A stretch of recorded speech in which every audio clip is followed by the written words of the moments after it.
कर्नाटक राज्य यांना विनंती करते की आपण आपलं मनोगत व्यक्त करावं।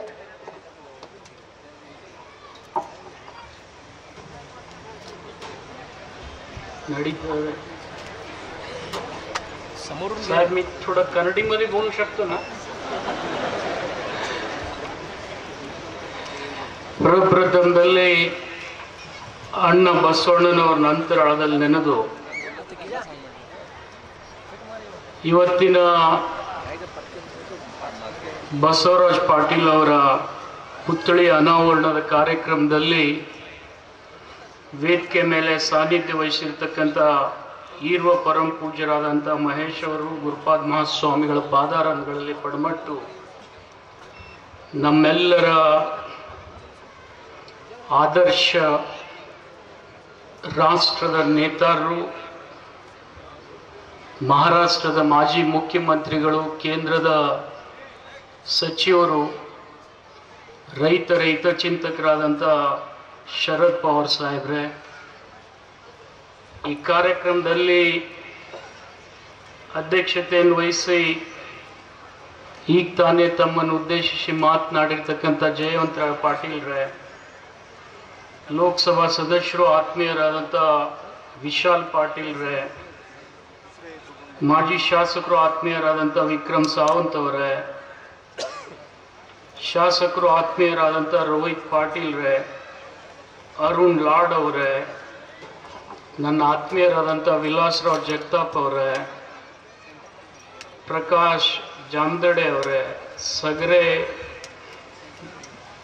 ಅಧ್ಯಕ್ಷರಾದಂಥ ಸಕ್ಕರೆ ಕಾರ್ಖಾನೆಯ ಸಗರೆ ಅವರೇ, ಹಾಗೂ ಈ ಕಾರ್ಯಕ್ರಮದ ಕೇಂದ್ರ ಬಿಂದು ನನ್ನ ಆತ್ಮೀಯ ಸಹೋದರರಾದಂಥ ಸುಭಾಷ್ ಪಾಟೀಲ್ರೆ, ವೇದಿಕೆ ಮೇಲೆ ಆಸೀನರಾಗಿರ್ತಕ್ಕಂಥ ಎಲ್ಲ ಗೌರವಾನ್ವಿತ ಹಿರಿಯರು, ಯಾಕೆಂದರೆ ಸಮಯದ ಅಭಾವ ಇರೋದ್ರಿಂದ ಶರದ್ ಪವಾರ್ ಸಾಹೇಬರು ಮಾತನಾಡಬೇಕಾಗಿದೆ. ಆ ಹಿನ್ನೆಲೆಯಲ್ಲಿ ಎಲ್ಲ ಗಣ್ಯರೇ, ಊರಿನ ಹಿರಿಯರೇ, ತಾಯಂದ್ರೆ, ಪತ್ರಕರ್ತರೆ, ಆತ್ಮೀಯರೇ, ಬಹಳ ಸಂತೋಷದ ಒಂದು ಸಮಾರಂಭ. ಯಾಕೆಂದರೆ ಜತ್ ತಾಲೂಕಿನಲ್ಲಿ ಜತ್ ಅಂದರೆ ಬಿಜಾಪುರ ಅಂದರೆ ಜತ್. ಯಾಕೆಂದರೆ ಜತ್ತಿಗೇನು ನೀರಿನ ಅವಶ್ಯಕತೆ ಇದೆ ಅದೇ ನೀರಿನ ಅವಶ್ಯಕತೆ ಬಿಜಾಪುರಕ್ಕೂ ಇತ್ತು. ಆದರೆ ಕಾಲಕ್ರಮೇಣ ನಮ್ಮೆಲ್ಲ ಹಿರಿಯರ ಪರಿಶ್ರಮದಿಂದ ಮಹಾರಾಷ್ಟ್ರ ಇರ್ಬೋದು, ಕರ್ನಾಟಕದವರು ಇರ್ಬೋದು, ಒಂದು ನಿರ್ಣಯ ಮಾಡಿದ ಮೇಲೆ ಇವತ್ತು ಕುಡಿಲಿಕ್ಕೆ ನೀರಾದರೂ ಇವತ್ತು ಜತ್ನಲ್ಲಿ ಬಿಜಾಪುರ್ನಲ್ಲಿ ಸಿಗ್ತಾ ಇದೆ ಅಂದರೆ ಅದು ತಪ್ಪಾಗ್ಲಿಕ್ಕಿಲ್ಲ ಅಂತೇಳಿ ನಾನು ಭಾವಿಸ್ತೇನೆ. ಒಂದು ಕಾಲದಲ್ಲಿ ಇಲ್ಲಿ ಕುಡಿಲಿಕ್ಕೂ ನೀರಿರಲಿಲ್ಲ. ಬಿಜಾಪುರ ಇರ್ಬೋದು, ಜತ್ ಇರ್ಬೋದು. ಬಿಜಾಪುರ ಕೂಡ ಒಂದು ಕಾಲದಲ್ಲಿ ಮಹಾರಾಷ್ಟ್ರದ ಒಂದು ಅಂಗವಾಗಿತ್ತು, ನಾವು ಇನ್ನೂವರೆಗೆ ಮರೆಯೋದಿಲ್ಲ. ಆದರೆ ಇಷ್ಟೆಲ್ಲ ಇದ್ದು ಪ್ರಕೃತಿ ಕೊಟ್ಟಿರ್ತಕ್ಕಂಥ ನೀರನ್ನು ಉಪಯೋಗ ಮಾಡದೆ ಬಹಳ ದಿವಸ ನಾವು ಕಾಲಹರಣ ಮಾಡಿದ್ವಿ. ಇವತ್ತು ಕೃಷ್ಣಾ ನದಿ ಮೇಲೆ ಆಲ್ಮಟ್ಟಿ ಅಣೆಕಟ್ಟು ಕಟ್ಟದೇ ಇದ್ರೆ ಸಾಂಗ್ಲಿ ಮತ್ತು ಬಿಜಾಪುರ ಜಿಲ್ಲೆ, ಅವಿಭಾಜ್ಯ ಬಿಜಾಪುರ ಜಿಲ್ಲೆಯಲ್ಲಿ ರೈತರು ಬದುಕ್ತಿರ್ಲಿಲ್ಲ ಅಂತ ಹೇಳಿದ್ರೆ ತಪ್ಪಾಗ್ಲಿಕ್ಕಿಲ್ಲ. ಇವತ್ತೇನು ಆಲ್ಮಟ್ಟಿ ಕಟ್ಟಿದ್ವಿ, ಆ ಕಟ್ಟಿರೋದ್ರಿಂದ ಸ್ವಲ್ಪ ನಾವು ಉಸಿರಾಟವನ್ನು ಪ್ರಾರಂಭ ಮಾಡಿದ್ವಿ. ಆದರೆ ಇವತ್ತು ಜತ್ ತಾಲೂಕಿನ ವಿಷಯ ಬಂದರೆ ನನಗೆ ಬಹಳ ಸಂತೋಷ ಆಗ್ತದೆ. ಯಾಕೆಂದರೆ ನಾನು ಗಡಿನಾಡಿನಲ್ಲಿ ಇರ್ತಕ್ಕಂಥ ಕರ್ನಾಟಕದಲ್ಲಿ ಇದ್ದರೂ ಕೂಡ ನಮ್ಮ ಅಣ್ಣ ತಮ್ಮಂದ್ರೆ ಎಲ್ಲಾದರೂ ಇದ್ರೆ ಅದು ಜತ್ ತಾಲೂಕಿನಲ್ಲಿ, ಸೋಲಾಪುರ ಜಿಲ್ಲೆಯಲ್ಲಿ ಅಂತೇಳಿ ನಾನು ಹೇಳಬೇಕಾಗಿದೆ. ಅಷ್ಟೊಂದು ಜನ ಇವತ್ತು ನಾವು ಮಹಾರಾಷ್ಟ್ರ ಕರ್ನಾಟಕ ಗಡಿಯನ್ನು ನೋಡದೆ ಆತ್ಮೀಯರಾಗಿ ಬಾಳಿದ್ವಿ. ನನಗೆ ಇನ್ನೊಂದು ಜ್ಞಾಪಕಕ್ಕೆ ಬರ್ತಾ ಇದೆ. ಇವತ್ತು ನಾನು ಕೂಡ ಸಂಕ ಬಸವರಾಜ್ ಅವ್ರ ಜೊತೆನೆ ರಾಜಕೀಯಕ್ಕೆ ಸೇರಿದೆ. ಅವ್ರು ನನ್ಕಿಂತಲೂ ಮೊದಲು ಜಿಲ್ಲಾ ಪಂಚಾಯತ್ ಸದಸ್ಯರಾದರು. ತದನಂತರ 91-92ರಲ್ಲಿ ನಾನು ಬಿಜಾಪುರ ನಗರಸಭೆ ಮೇಯರ್ ಆದೆ. ಅದಕ್ಕೆ ಪ್ರೇರಣೆ ಯಾರಪ್ಪ ಅಂದರೆ ನಮ್ಮ ವಿಲಾಸರಾವ್ ಜಗತಾಪ್ ಅವರು, ಬಸವರಾಜ್ ಅವರು, ರಗಟೆ ಅವರು ಅಂತ ಹೇಳಿದ್ರೆ ತಪ್ಪಾಗ್ಲಿಕ್ಕಿಲ್ಲ ಅಂತೇಳಿ ನಾನು ಭಾವಿಸ್ತೇನೆ. ಇವತ್ತು ಒಂದು ಕಾಲದಲ್ಲಿ ನಾನು ಪಕ್ಕದ ತಿಕೋಟ ಭಾಗದ ಶಾಸಕನಾಗಿದ್ದೆ. ಆ ಸಂದರ್ಭದಲ್ಲಿ ಬಸವರಾಜ್ ಅವರು ನನ್ನ ಕಡೆನೂ ಬರ್ತಿದ್ರು. ಇವತ್ತು ಬಸವರಾಜ್ ಅವರಿಗೆ ಮಹಾರಾಷ್ಟ್ರದಕ್ಕಿಂತಲೂ ಹೆಚ್ಚು ಕರ್ನಾಟಕದ ಯಾರಾದರೂ ಸಹಾಯ ಮಾಡಿದರೆ ಅದು ರಾಮಕೃಷ್ಣ ಹೆಗಡೆ ಅವರು ಅಂತೇಳಿ ಬಹಳ ಹೆಮ್ಮೆಯಿಂದ ಹೇಳಬೇಕಾಗ್ತದೆ. ರಾಮಕೃಷ್ಣ ಹೆಗಡೆ ಅವರು ಆ ಕಾಲದಲ್ಲಿ ಕರ್ನಾಟಕ ಗಡಿ ಭಾಗದಲ್ಲಿ ಇರ್ತಕ್ಕಂಥ ಎಲ್ಲ ಮಹಾರಾಷ್ಟ್ರದ ಹಳ್ಳಿಗಳಿಗೆ ಸಾಕಷ್ಟು ಸಹಾಯ ಮಾಡ್ತಕ್ಕಂಥ ಪ್ರಯತ್ನ ಮಾಡಿದ್ರು. ಆದರೂ ಕೂಡ ಈಗ ತಾನೇ ಜಯವಂತರಾಯ್ ಪಾಟೀಲ್ ಹೇಳಿದ್ರು, ಜತ್ತಿಗೆ 6 TMC ನೀರನ್ನು ಕೊಡ್ತಕ್ಕಂಥ ಉದಾರವಾದಂಥ ಕೆಲಸ ಅವ್ರ ಸರ್ಕಾರದಲ್ಲಿ ಆಗಿದೆ. ನಾನು ಕೂಡ ಅವರಿಗೆ ಕೃತಜ್ಞತೆಯನ್ನೇ ಸಲ್ಲಿಸ್ತೀನಿ ಈ ಸಂದರ್ಭದಲ್ಲಿ. ಯಾಕಂದ್ರೆ ಈ ನೀರು ಸಿಗದೆ ಹೋಗಿದ್ರೆ ಜತ್ತಿನ ಜನ ಬದುಕ್ತಕ್ಕಂಥದ್ದು ಬಹಳ ಕಷ್ಟಕರ ಆಗಿತ್ತು. ಆದರೆ ಇವತ್ತು ಒಂದು ಸಂತೋಷ ಇದೆ, ಜತ್ನಲ್ಲಿ ನೀವೇನೇ ಬೆಳೆದ್ರು ಅದು ತಿನ್ನೋರೆಲ್ಲ ಕರ್ನಾಟಕದವ್ರೆ. ಇದನ್ನು ಬಹಳ ಸಂತೋಷ. ಏನಾರ ಇವತ್ತು ಬಿಜಾಪುರ ಕಾಯಿಪಲ್ಯ ಬರ್ತಿದ್ರೆ ಅದು ನಿಮ್ಮ ಜತ್ ತಾಲೂಕಿಂದು.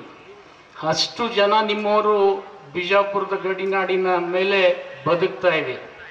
ಇವತ್ತು ನನಗೆ ಒಂದು ಸಂತೋಷ ಏನಪ್ಪ ಅಂತಂದ್ರೆ, ಬಸವರಾಜ್ ಅವರು ಈ ಭಾಗದ ಶಾಸಕರಾಗಲಿಲ್ಲ ಅಂದ್ರೆ, ಶಾಸಕನಾಗದೇ ಇದ್ರು ಶಾಸಕರಾಗಿ ಮಾಡ್ತಕ್ಕಂಥ ಶಕ್ತಿ ಯಾರಿಗಾದ್ರೂ ಇದ್ರೆ ಈ ಭಾಗದಲ್ಲಿ ಬಸವರಾಜ್ ಅವ್ರಿಗೆ ಇತ್ತು ಅಂತಂದ್ರೆ ಅದು ತಪ್ಪಾಗ್ಲಿಕ್ಕಿಲ್ಲ ಅಂತ ನಾನು ಹೇಳಬೇಕಾಗಿದೆ. ಅಂಥ ಶಕ್ತಿಯನ್ನ ಹೊಂದಿ ಈ ಭಾಗದ ಏಳಿಗೆಯನ್ನ ಇವತ್ತು ಸಹಕಾರಿ ರಂಗದಲ್ಲಾಗಲಿ, ಶೈಕ್ಷಣಿಕ ಕ್ಷೇತ್ರದಲ್ಲಾಗಲಿ, ರಾಜಕೀಯ ರಂಗದಲ್ಲಾಗಲಿ ಅವರು ಮಾಡಿದ್ದಾರೆ. ಬಹಳ ಸಂತೋಷ ಅನ್ನಿಸ್ತದೆ. ಅಂಥವರ ಪುತ್ಳಿ ಅನಾವರಣಕ್ಕೆ ಇವತ್ತು ಶರದ್ ಪವಾರ್ ಸಾಹೇಬರು ಬಂದಿದ್ದಾರೆ ಅಂದರೆ ಅವ್ರ ಬಗ್ಗೆ ನಾನು ಎಷ್ಟೇ ಹೊಗಳಿದ್ರು ಕಡಿಮೆ. ಇವತ್ತು ಈ ದೇಶದಲ್ಲಿ ರೈತರು ಏನಾದರೂ ಬದುಕಿದ್ರೆ ಅದು ಶರದ್ ಪವಾರ್ ಸಾಹೇಬರು ಪುಣ್ಯ ಅಂಥೇಳಿ ನಾನು ಹೇಳಬೇಕಾಗ್ತದೆ. ಶರದ್ ಪವಾರ್ ಅವ್ರು ಇರದೇ ಇದ್ರೆ ರೈತರು ಬದುಕ್ತಾರೋ ಇಲ್ಲೋ ಅನ್ನೋಂಥ ಸ್ಥಿತಿ ಇತ್ತು. ಅವ್ರು ಈ ದೇಶದಲ್ಲಿ MSP ಕೊಡೋದ್ರಲ್ಲಾಗಲಿ, ರೈತರಿಗೆ ಬೀಜ ಗೊಬ್ಬರ ಕೊಡೋದ್ರಲ್ಲಾಗಲಿ, ರೈತರ ಸಾಲ ಸೂಟ್ ಮಾಡೋದರಲ್ಲಾಗಲಿ ಅವ್ರು ಮುಂಚೂಣಿಯಲ್ಲಿದ್ದವರು. ಮತ್ತು ವೈಜ್ಞಾನಿಕ ಕೃಷಿ ಮಾಡ್ತಕ್ಕಂಥದ್ರಲ್ಲಿ ಪ್ರೇರಣೆ ಯಾರ್ದಾದ್ರಿದ್ರೆ ಅದು ಶರದ್ ಪವಾರ್ ಸಾಹೇಬರ್ದು ಅಂತೇಳಿ ಬಹಳ ಹೆಮ್ಮೆಯಿಂದ ನಾನು ಹೇಳಬೇಕಾಗ್ತದೆ. ಇವತ್ತು ಈ ಬಂಜರ್ ಭೂಮಿಯಲ್ಲಿ ದ್ರಾಕ್ಷಿ ಬೆಳಿಬೇಕು, ದಾಳಂಬ್ರಿ ಬೆಳಿಬೇಕಂದ್ರೆ ಅದಕ್ಕೆಲ್ಲ ಶರದ್ ಪವಾರ್ ಸಾಹೇಬರು ಪುಣ್ಯ ಅಂತೇಳಿ ನಾನು ಹೇಳ್ತಾ ಇದ್ದೀನಿ. ಅಂಥವರ ಒಂದು ಪ್ರೇರಣೆಯಿಂದ ಇವತ್ತು ಬಸವರಾಜ್ ಅವರ ಪುತ್ಳಿ ಅನಾವರಣ ಆಗಿದೆ. ನಾನು ಇಂಥ ಒಬ್ಬ ಸಾಮಾನ್ಯ ಕಾರ್ಯಕರ್ತನನ್ನು ನೆನೆಸಿ ಇಷ್ಟೊಂದು ವಯಸ್ಸಾದ ಮೇಲೂ ಕೂಡ ಆ ಪುತ್ಳಿ ಅನಾವರಣ ಮಾಡ್ಲಿಕ್ಕೆ ಬಂದಿದ್ದಾರಲ್ಲ, ನಿಮ್ಮೆಲ್ಲರ ವತಿಯಿಂದ ಅವ್ರಿಗೆ ನಾನು ಕೃತಜ್ಞತೆಯನ್ನು ಸಲ್ಲಿಸ್ತೀನಿ. ಈ ಸಂದರ್ಭದಲ್ಲಿ ಇಂಥ ನೇತಾರರು ದೇಶಕ್ಕೆ ಅವಶ್ಯಕತೆ ಇದೆ.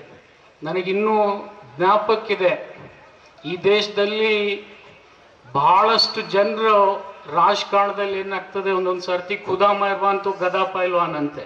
ಎಲ್ಲ ಅರ್ಹತೆ ಇದ್ದು ಈ ದೇಶದ ಪ್ರಧಾನಮಂತ್ರಿ ಆಗದೆ ಇರ್ತಕ್ಕಂಥವ್ರಂದ್ರೆ ಶರದ್ ಪವಾರ್ ಸಾಹೇಬರು. ಬಹಳ ದುರಾದೃಷ್ಟಕರ. ಅವ್ರು ಪ್ರಧಾನಮಂತ್ರಿ ಆಗದೆ ಇದ್ರು ಉಪ ಪ್ರಧಾನಮಂತ್ರಿ ಆಗ್ತಿದ್ರು. 95-96ರಲ್ಲಿ ನಮ್ಮ ದೇವೇಗೌಡರು ಪ್ರಧಾನಮಂತ್ರಿ ಆದಾಗ ಖಂಡಿತ ಶರದ್ ಪವಾರ್ ಸಾಹೇಬರು ಉಪ ಪ್ರಧಾನಿ ಆಗ್ತಾರಂತ ಹೇಳಿ ನನ್ನ ಆಸೆ ಇತ್ತು. ಆದರೆ ದುರ್ದೈವಶ ಅದು ಆಗಲಿಲ್ಲ. ಆಗದೆ ಇದ್ರು ಒಬ್ಬ ಪ್ರಧಾನಮಂತ್ರಿ ಮಾಡದೇ ಇರ್ತಕ್ಕಂಥ ಕೆಲಸ ಯಾರಾದರೂ ಮಾಡಿದ್ರೆ ಅದು ಶರದ್ ಪವಾರ್ ಸಾಹೇಬರು ಅಂತೇಳಿ ಬಹಳ ಹೆಮ್ಮೆಯಿಂದ ನಾನು ಹೇಳಬೇಕಾಗ್ತದೆ. ಅಂಥ ಒಂದು ಕೆಲಸ ಮಾಡಿ ಇವತ್ತು ಈ ದೇಶಕ್ಕೆ ದೊಡ್ಡ ಕೊಡುಗೆಯನ್ನು ಕೊಟ್ಟಿದ್ದಾರೆ. ಜೊತೆಗೆ ಒಬ್ಬ ರಾಜಕೀಯ ಕಾರ್ಯಕರ್ತನ ವಿಚಾರದಲ್ಲಿ ಇವತ್ತು ಅವ್ರು ಇರದೇ ಇದ್ರೂ ಕೂಡ ಅವರನ್ನ ನೆನೆದು ಅವ್ರ ಪುತ್ಳಿಯನ್ನ ಅನಾವರಣೆ ಮಾಡ್ಲಿಕ್ಕೆ ಬಂದಿದ್ದಾರೆ. ಖಂಡಿತ ಅವರಿಗೆ ಕೃತಜ್ಞತೆಯನ್ನು ಸಲ್ಲಿಸ್ತೀನಿ. ಜೊತೆಗೆ ನನ್ನ ವತಿಯಿಂದ ಎರಡೇ ಮಾತುಗಳನ್ನು ನಾನು ಹೇಳಿ ನನ್ನ ಮಾತು ಮುಗಿಸ್ತೀನಿ. ನನ್ನ ಕರ್ನಾಟಕದ ಗಡಿಯಲ್ಲಿ ಇರೋದ್ರಿಂದ ಜತ್ ತಾಲೂಕಿನ ಮಗ ಆಗಿ ನಿಮ್ಮ ಅಳಲು ಸೇವೆಯನ್ನು ನಾನು ಸದಾ ಮಾಡ್ತೀನಿ ಅನ್ನತಕ್ಕಂಥ ಮಾತನ್ನು ಈ ಸಂದರ್ಭದಲ್ಲಿ ಹೇಳಿ, ನಿಮ್ಮೆಲ್ಲರ ಆಶೀರ್ವಾದ ನಮ್ಮ ಮೇಲೆ ಹೀಗೆ ಇರಲಿ. ಜೊತೆಗೆ ಸಂಕ್ ಬಸವರಾಜ್ ಅವರು ಹೋದ್ರ ನಂತರ ಸುಭಾಷ್ ಅವರು ಅವರ ಈ ಕ್ಷೇತ್ರದ ಎಲ್ಲ ನೇತೃತ್ವ ವಹಿಸ್ಕೊಂಡು ಅವ್ರ ತಂದೆ ಕೊಟ್ಟಿರ್ತಕ್ಕಂಥ ಮಾರ್ಗದಲ್ಲಿ ನಡೆದು ನಮ್ಮೆಲ್ಲರ ಮನಸ್ಸನ್ನ ಗೆದ್ದಿದ್ದಾರೆ. ಅವರಿಗೆ ಭಗವಂತ ಇನ್ನೂ ಹೆಚ್ಚಿನ ಶಕ್ತಿಯನ್ನು ಕೊಡ್ಲಿ ಅಂತೇಳಿ ಈ ಸಂದರ್ಭದಲ್ಲಿ ಹಾರೈಸಿ ನನ್ನ ಕೊನೆಯ 2 ಮಾತನ್ನ मराठीಯಲ್ಲಿ ಹೇಳಲಿಕ್ಕೆ प्रयत्न ಮಾಡ್ತೀನಿ. तप्पिದ್ರೆ क्षमा ಮಾಡಬೇಕು. मी मराठी विसरलो साहेब. आधी मी इथंच होतो जवळमध्ये ॲज ए MLA म्हणून तिकोटामध्ये होतो. नंतर आता बागेवाडीला गेलो. हे सावंदा मी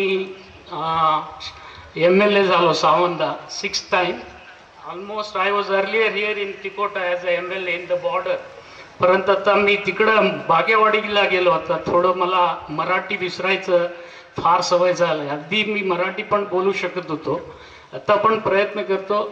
तुमचे प्रेरणेसाठी तुमच्या प्रेरणेमध्ये मी 1983 मध्ये चंद्रशेखर बापूंचं पादयात्रा होतं तेव्हा मी तुम्हाला पाहिलं होतं बेळगावमध्ये. कागल बॉर्डरमध्ये तुम्ही आला होता. आज मी शासक झालं असलं तर मी आमदार झाल्याला प्रेरणा म्हटलं तर शरद पवार आणि हेगडे साहेब आणि चंद्रशेखर साहेब म्हणायचं माझं इच्छा आहे. तुमच्या प्रेरणेसाठी मी राजकीय जॉईन केलो. नंतर मी मेयर झालो, MLA झालो, 2दा मंत्री पण झालो. हे तर सर्व तुमचं प्रेरणा आहे साहेब.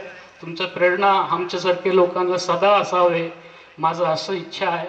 आणि तुम्ही 100 वर्ष जीवावे हे माझा आशा आहे.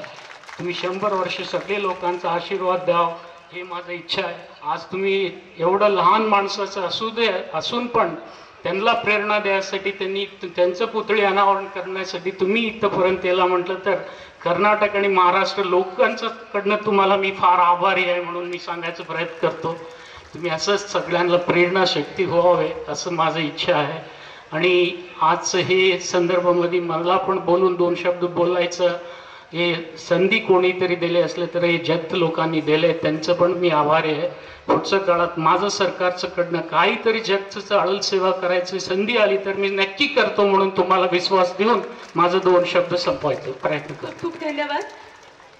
माननीय श्री संजय काका पाटील यांचं आगमन झाले. त्यांचंही सहर्ष स्वागत.